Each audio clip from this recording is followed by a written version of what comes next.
Gangsters are supposed to be seen as tough thugs with little regard for the law. But what happens when fake gangsters are faced with real prison time? I don't want to go back to jail, no dumb man. These are three never-before-seen examples of when wannabe gangsters realizing they'll be serving prison time. Starting with the case of 18-year-old Conrad Troja, who in September of 2010 was leaving school when he was approached by a man holding a handgun. Conrad was ordered to take off his bag and hand it over, but when he refused, he was shot in the chest by the man. Miraculously, Conrad managed to stumble away from the scene and call for help before collapsing and dying on the spot. The suspect fled immediately, but was later identified as Edtavion Wilcox, who was brought in for attempted murder. But as it turns out, he wasn't all that tough in the interrogation room. Alright, here's the deal. You know something else happened. I don't sit here and talk to you without knowing what the deal is, alright? We've been talking to people, we've been interviewing people, we've been showing people pictures, we've been looking at video. I didn't bring you up here because you weren't wearing your seatbelt, okay? You got arrested for a burglary before and they didn't even bring you up here. Obviously, it's something a little more serious. Wilcox is trying to remain calm and pretend as though he's got no idea what this is all about. Little does he know, his getaway driver had also been apprehended and confessed to everything. Now the detective just has to find a way to get him to confess as well. This is going to go one of two ways. You're either going to be a guy who made a mistake, hanging around the wrong place, the wrong time, did something dumb, or you're going to be a guy that goes out and likes to shoot people for fun, okay? Listen, and before you say anything, I think you're a guy that made a mistake. I know you were there, okay? I know what happened. I've talked to the victim. The victims picked you out of a photo lineup and said, that's the guy that shot me, okay? Here's the deal. I don't think you shot that guy because you're a bad person. You didn't mean to kill that guy, okay? What happened was you were just trying to snatch his backpack. He started fighting with you, and you got scared. So y'all saying I shot someone? I know you shot somebody. Imagine you're an 18-year-old kid who got in over their head and ended up shooting and killing an innocent civilian. No matter who you are, you'll be feeling scared. A feeling that'll only be amplified when a police officer asserts that they know exactly what happened. Wilcox will be feeling rattled now. As the cop talks, he's slumped over in his chair, implying he's interested in what the cop is saying, and as soon as he's allowed to talk, all his responses sound confused and even bewildered. The cop knows he has him on the back foot. Now he just needs to close it out. You're 18, right? You're 18, yes? Yeah. This is where you need to stand up and be a man and admit you made a mistake. I know you weren't trying to kill that guy. I know that, because you're not the kind of guy that does that. You panicked, you got scared, you got in over your head. The victim's making you out to be a stone cold, just straight up thug killer. Guy that doesn't give a crap about anybody else, alright?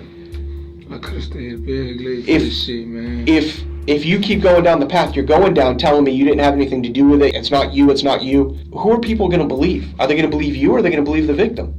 They're gonna have to believe the victim because you didn't give me your side of the story. Wilcox is being pushed into a corner. The detective is using the facts that he knows Wilcox is just in over his head, but is using language in such a way that makes him feel like he's accused of being this cold-blooded monster. His reactions to this prove just how well this technique is working. He stares at the ground, implying shame, and rubs his head in a pacifying behavior that shows how stressed he is.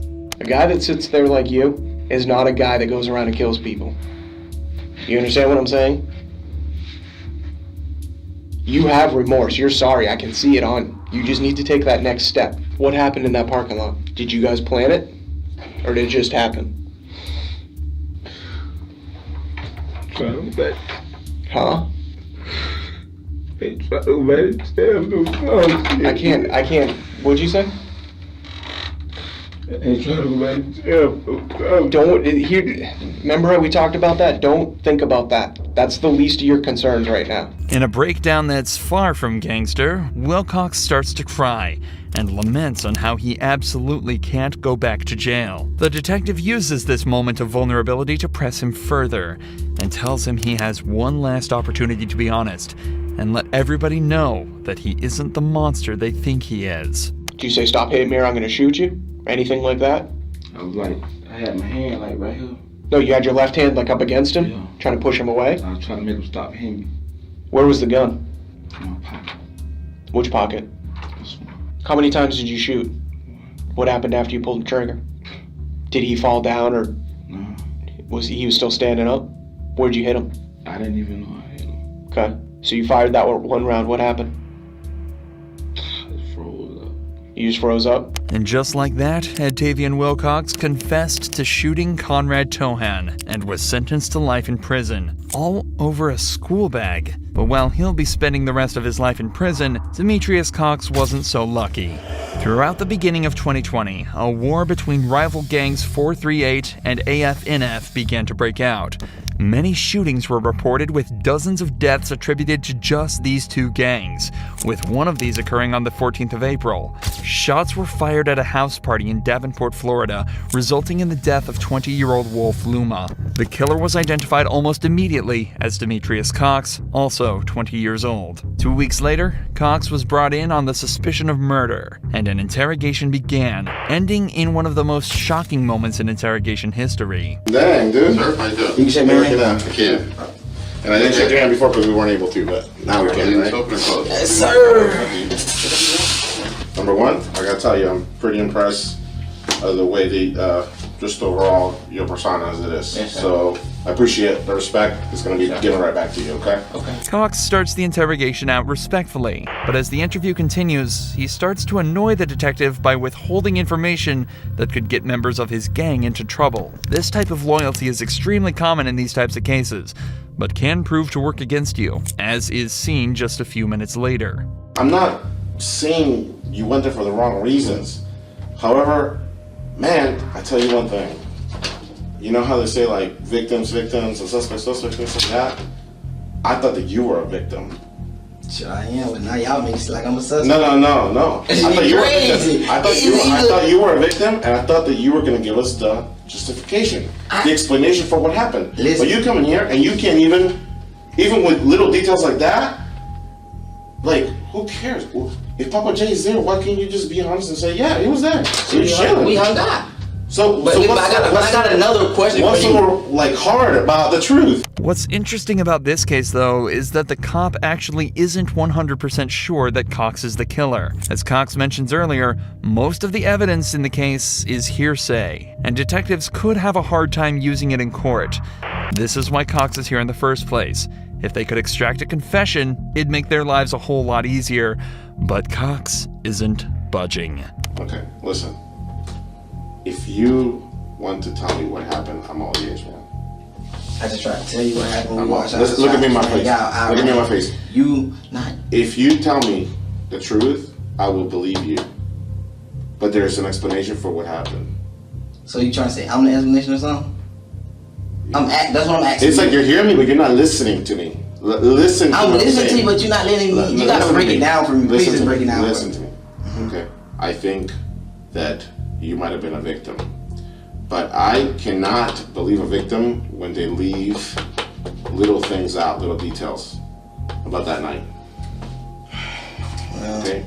Mister, I told you all I know. Some bad happened, man. Some bad. I understand what And you're I don't saying. think that you forced it. I don't think that you or your buddies or anybody else, well, maybe you're running your mouth a little bit, but it wasn't justified what happened, okay? Eventually, the detective decides that he's not going to get anything else out of Cox and calls off the interrogation. But that's not where the case ends. In fact, the most interesting but tragic part happened just hours after the interrogation was held. Later that day, Cox was released on bail, but 11 hours later, he was shot and killed by another gang member.